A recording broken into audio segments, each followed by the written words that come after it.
Hyderabad metro నిర్వహణ కోసం ప్రత్యేక కార్పొరేషన్ ను ఏర్పాటు చేయనుంది రాష్ట్ర ప్రభుత్వం. దానికి స్వయం ప్రతిపత్తి కల్పించాలని భావిస్తుంది. ఢిల్లీలో మెట్రో రైల్ నిర్వహణ కోసం ఏర్పాటు చేసిన Delhi metro rail commission corporation తరహాలోనే హైదరాబాద్ మెట్రో రెండో దశ ప్రాజెక్టుకు ప్రత్యేక కార్పొరేషన్ ఏర్పాటు చేసి నిధులు సమకూర్చాలని చూస్తుంది. మొత్తం పనులన్నీ పూర్తయ్యాక మొదటి దశ రెండో దశను కార్పొరేషన్ పర్యవేక్షించనుంది. ఇక ప్రతిష్టాత్మకంగా చేపడుతున్న రెండో దశ మెట్రో విస్తరణకు భూసేకరణ తక్కువ అవసరమవుతుందని హైదరాబాద్ ఎయిర్పోర్ట్ మెట్రో రైల్ వర్గాలు చెబుతున్నాయి. మెట్రో సెకండ్ ఫేజ్ లో భాగంగా పార్ట్ ఏ కింద ప్రతిపాదించిన 5 కారిడార్స్ లోని 76.4 కిలోమీటర్ కోసం 24,269 కోట్లు, పార్ట్ బి కింద ప్రతిపాదించిన 3 కారిడార్స్ లోని 86.1 కిలోమీటర్ కోసం 19,579 కోట్లు కేటాయించిన విషయం తెలిసిందే.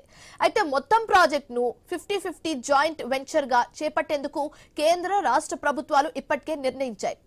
మొత్తం 8 కారిడార్స్ కు డీటెయిల్ ప్రాజెక్ట్ రిపోర్ట్ HAML అధికారులు కొన్ని నెలల క్రితం కేంద్ర ప్రభుత్వానికి పంపారు.